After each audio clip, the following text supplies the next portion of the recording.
বাধ্য করছে। যেটা আওয়ামী লীগকেও আমরা দেখেছি তারা আস্তে আস্তে এই পর্যায়ে উপনীত হয়েছিল, কিন্তু বিএনপি খুব দ্রুতই তারা তাদের সাফল্যের দিকে এগিয়ে যাচ্ছে।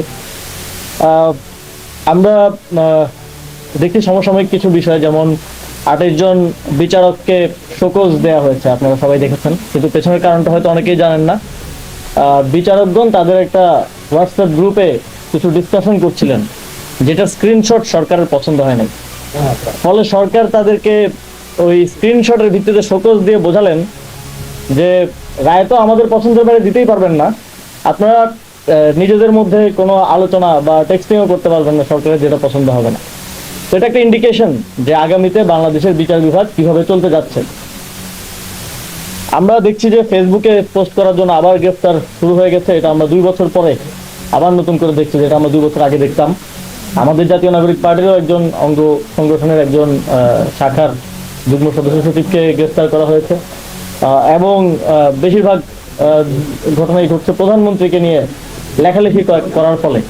তো আমি আমাদের মাননীয় প্রধানমন্ত্রীকে প্রশ্ন করতে চাই যে আপনার বিরুদ্ধে যদি কিছু লেখা না যায়, তাহলে আপনি সংসদে দাঁড়িয়ে এটা বলে দেন যে আমার বিরুদ্ধে কিছু লেখা যাবে না, লিখলে গ্রেফতার করা হবে, অথবা একটা আইন করে দেন যে প্রধানমন্ত্রী, রাষ্ট্রপতি বা অমুক নিয়ে কোনো সমালোচনা করা যাবে না, কোনো কথা বলা যাবে না, স্যাটায়ারও করা যাবে না। যদিও আপনি উত্তর দিবেন কিনা জানি না, এটাও হয়তো সালাউদ্দিন ভাই উত্তর দিতে পারেন। সালাউদ্দিন ভাইয়ের প্রসঙ্গ যেহেতু আসলো, তিনি আজকে সংসদে দাঁড়িয়ে আমাকে উদ্দেশ্য করে কিছু কথা বলেছেন যে বিসিবি নির্বাচনের বিষয়ে অনেকেই বলছেন, কথা প্রসঙ্গে আসছে। তিনি বলেছেন যে আগের নির্বাচনের সময় কাউন্সিলর আনার ক্ষেত্রে প্রভাব বিস্তার করা হয়েছে। তো সেখানে সালাউদ্দিন ভাইয়ের কোনো সংবিধানের প্রয়োজন নাই, কারণ বিসিবির একটা কনস্টিটিউশন আছে, আপনারা হয়তো অনেকেই জানেন, 13 পৃষ্ঠার একটা ছোট কনস্টিটিউশন। সালাউদ্দিন ভাই যদি বাংলাদেশের সংবিধানের পাশাপাশি সেটাও একটু পড়তেন, তাহলে বুঝতে পারতেন যে আমরা কাউন্সিলরগুলো তখন আনা হয়েছিল সংবিধান অনুযায়ী যেই ক্রীড়া সংস্থার কমিটি হয় সেখান থেকে। কিন্তু তারা চেয়েছিল তাদের যে ছেলেরা এখন বিসিবিতে বসেছেন তাদের নামগুলো পাঠানো হোক, যাদের স্পোর্টসের সাথে কোনো সম্পর্ক নেই, সংবিধান অনুযায়ী তাদের সেখানে আসার কোনো এখতিয়ার বা তাদেরকে নাম পাঠানোর কোনো এখতিয়ার আসলে ডিসিদের ছিল না। তো ওনাদের সংবিধানের বিষয়গুলো আসলে খুবই সিলেক্টিভ। আমাদের একজন সহ-আলোচক মাত্রই বলে গেলেন যে বাংলাদেশের সংবিধানের বিষয় ওনারা খুব সিলেক্টিভ ভাবেই মানছেন। আমরা দেখেছি যে সংবিধান অনুযায়ী শেখ মুজিবুর রহমানকে স্বাধীনতার ঘোষক বলা একজনকে স্ট্যান্ড রিলিজ করা হয়েছে, একদিনের মধ্যে বদলি করে দেওয়া হয়েছে। আর আমরা এখানে আমাদের সহ-আলোচকগণ অনেকগুলো অধ্যাদেশ যেগুলো বাতিল করা হচ্ছে সেগুলো নিয়ে কথা বলেছেন, সেটা নিয়ে স্পেসিফিক আর কথা বাড়াবো না।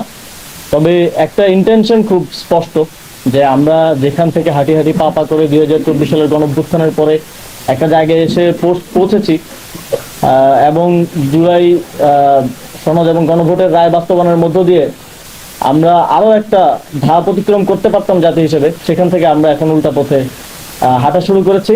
এবং যেটা শেখ হাসিনার ভাষায় অ্যাবসলিউট পাওয়ার আমরা তিনি চান শুনেছিলাম, সেটাই এখন বর্তমান সরকারের মধ্যে আমরা দেখতে পাচ্ছি। তবে তারা 2 মেয়াদ শেষ করে চাচ্ছেন না, তারা এখনই চাচ্ছেন অ্যাবসলিউট পাওয়ার। তো সেটা ভালো, বিএনপি যত খারাপ কাজ করবে, যত জনবিরোধী কাজ করবে, সেটা দ্রুতই করে ফেলুক আমরা চাই। কারণ আমরা আবারও 15 বছর 20 বছর আসলে অপেক্ষা করতে চাই না। আর আমাদের জুলাই গণঅভ্যুত্থানের পরে জনগণের যে আকাঙ্ক্ষা ছিল, রাষ্ট্রের কাঠামোগত যেই সংস্কারের স্বপ্ন জনগণ দেখেছিল, আমরা বিভিন্ন রাজনৈতিক বাস্তবতা কিংবা বিভিন্ন ধরনের বাধা বিপত্তির কারণে সেটা একটা রিডিউসড এবং কম্প্রোমাইজ ভার্সন আমি মনে করি যে জুলাই সনদের জায়গায় এসেছে। আমরা সংবিধান পুনর্লিখনের কথা বলেছিলাম, এবং এখানে আরেকজন ছিলেন বদিউল আলম মজুমদার স্যার, আলী রিয়াজ স্যার, তিনি ছিলেন ঐক্যমত্য কমিশনের দায়িত্বে। সংবিধান পুনর্লিখনের একটা উদ্যোগের জায়গা ছিল, সেটা পরবর্তীতে আর হয়ে ওঠে নাই। কিন্তু এখন আমরা এমন একটা পর্যায়ে এসে উপনীত হয়েছি যে আমাদের ওই রিডিউসড কিংবা কম্প্রোমাইজড ভার্সনটাও বাস্তবায়ন করতে গিয়ে আমরা সেটা করতে পারছি না, এবং বিএনপি সরকার সেটাকে পুরোপুরি তাদের যেই নির্বাচনের পূর্বেকার সময়ের পজিশন সেখান থেকে পল্টে নিয়ে এখন পুরোপুরি সেটা বাতিল করে দেয়া, ইভেন যেই অধ্যাদেশগুলো সরকারের ক্ষমতাকেও কমায় না সেই অধ্যাদেশগুলো বাতিল করে দেওয়া হচ্ছে। ব্যাংক রেজুলেশন অধ্যাদেশের মতো খুব নিরীহ অধ্যাদেশ যেটা আর্থিক খাতের জন্য কিংবা যেটার সাথে রাজনৈতিক কিংবা সংবিধানের কোনো ধরনের সম্পর্ক নাই, সেগুলোকেও তারা বাতিল করে দিচ্ছে। তো আমরা আসলে যা দেখছি, যা হচ্ছে, এবং আমাদের এই সংসদের প্রতি জনগণের খুব আগ্রহ ছিল। 17 বছর ধরে জনগণ, 17 বছর না প্রায় 20 বছর ধরে জনগণ সংসদে প্রাণবন্ত আলাপ আলোচনা শোনে নাই, এবং সেই কারণে মানুষের একটা আগ্রহ তৈরি হয়েছিল এবং মানুষ সংসদকে ফলো করছে, সংসদ অধিবেশন শুনছে, আলাপ আলোচনা হচ্ছে।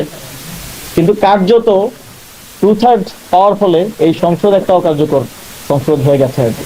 তো সংসদে আমাদের প্রতিনিধিরা নিরীহ সংসদ সদস্যের মতো কথাই বলতে পারছেন, কিন্তু সেটার কোনো রিফ্লেকশন কিংবা সেটার কোনো বাস্তবায়ন আসলে এই সংসদের মধ্য থেকে জনগণের পক্ষে কোনো রায় আসা আদতে সম্ভব না।